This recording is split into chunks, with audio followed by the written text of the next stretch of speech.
नमस्ते। जय श्री कृष्ण। आज जो कथा आप सुनने वाले हैं वो कोई साधारण कहानी नहीं है।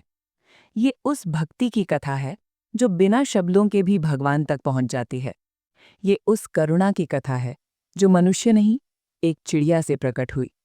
और ये उस सत्य की कथा है जिसे हमारे शास्त्र बार बार कहते हैं, ईश्वर केवल मंदिरों में नहीं, भाव में प्रकट होते हैं।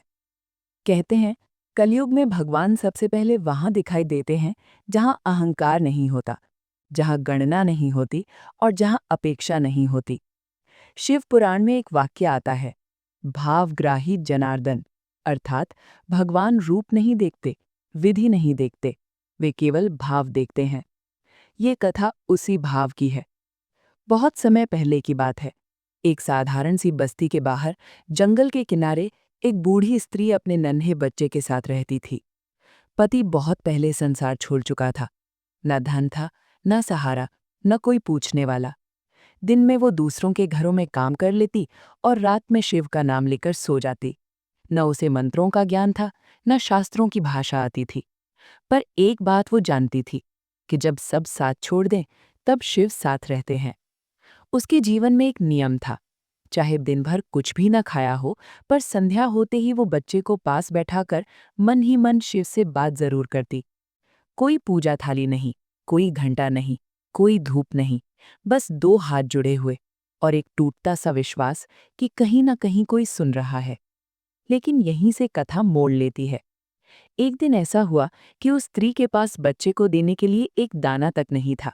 भूख से बच्चा रो रहा था और माँ चुप थी।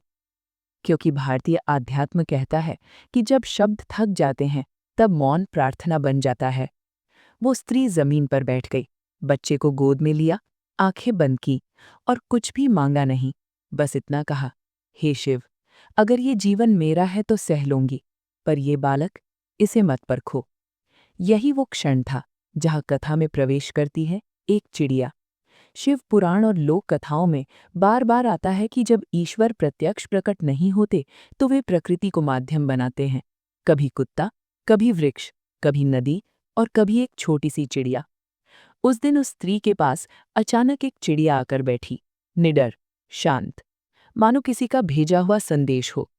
स्त्री ने ध्यान दिया। पहली बार नहीं, दूसरी बार नहीं, पर तीसरी बार उसने महसूस किया, ये साधारण घटना नहीं है। यहीं से भाग्य की दिशा बदलनी शुरू हुई। पर कैसे और क्यों, ये जानना बहुत जरूरी है, क्योंकि जो आगे हुआ वो केवल उस स्त्री के जीवन को नहीं, भाग्य के नियम को उजागर करता है। आगे सुनिए, आप समझेंगे भगवान शिव कभी सीधे नहीं आते, पर जब आते हैं तो जीवन की परीक्षा समाप्त कर देते हैं। अब ध्यान से सुनिए, क्योंकि यहाँ से ये कथा केवल कहानी नहीं रहती, ये भारतीय आध्यात्म का जीवित सिद्धांत बन जाती है। जिस चिड़िया को उस बूढ़ी स्त्री ने देखा था, वो रोज आने लगी। कभी पास बैठती, कभी जमीन पर कुछ चुगती, कभी बच्चे को देखती रहती। स्त्री ने उसे भगाया नहीं, क्योंकि हमारे शास्त्र कहते हैं, जो बिना भय के पास आए वो संदेश लेकर आता है।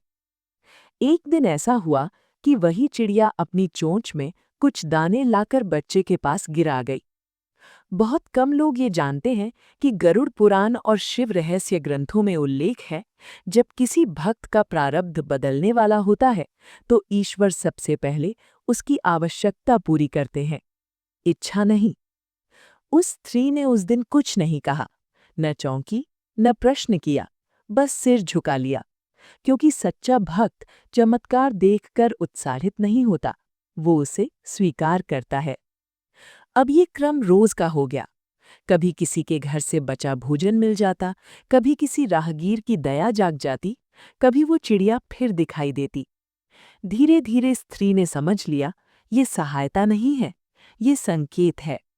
भारतीय दर्शन में इसे कहते हैं ईश्वरीय व्यवस्था, डिवाइन अरेंजमेंट, जहां भगवान स्वयं कुछ नहीं देते, पर ऐसा वातावरण रच देते हैं कि अभाव टिक ही नहीं पाता।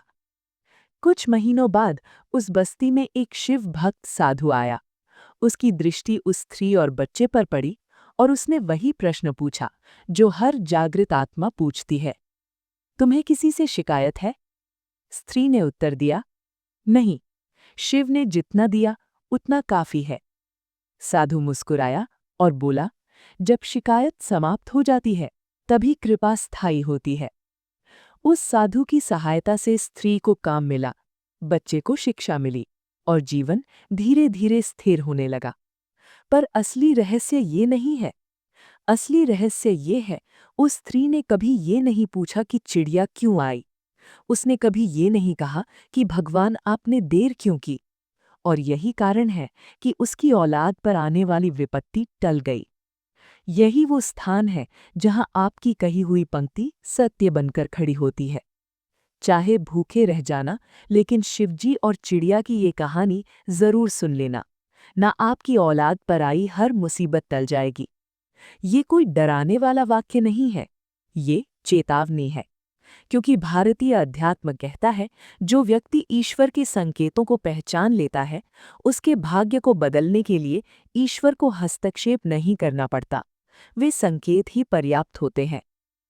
आज भी शिव किसी रूप में आते हैं, कभी किसी मनुष्य के रूप में, कभी किसी घटना में, और कभी एक छोटी सी चिड़िया के माध्यम से। प्रश्न ये नहीं है कि ईश्वर आएंगे या नहीं। प्रश्न ये है, क्या जब वे आएंगे तो आप उन्हें पहचान पाएंगे?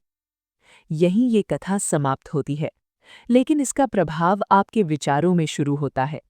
क्योंकि जो इस कथा को भाव से सुनता है, उसके जीवन में ईश्वर कभी अनुपस्थित नहीं रहते।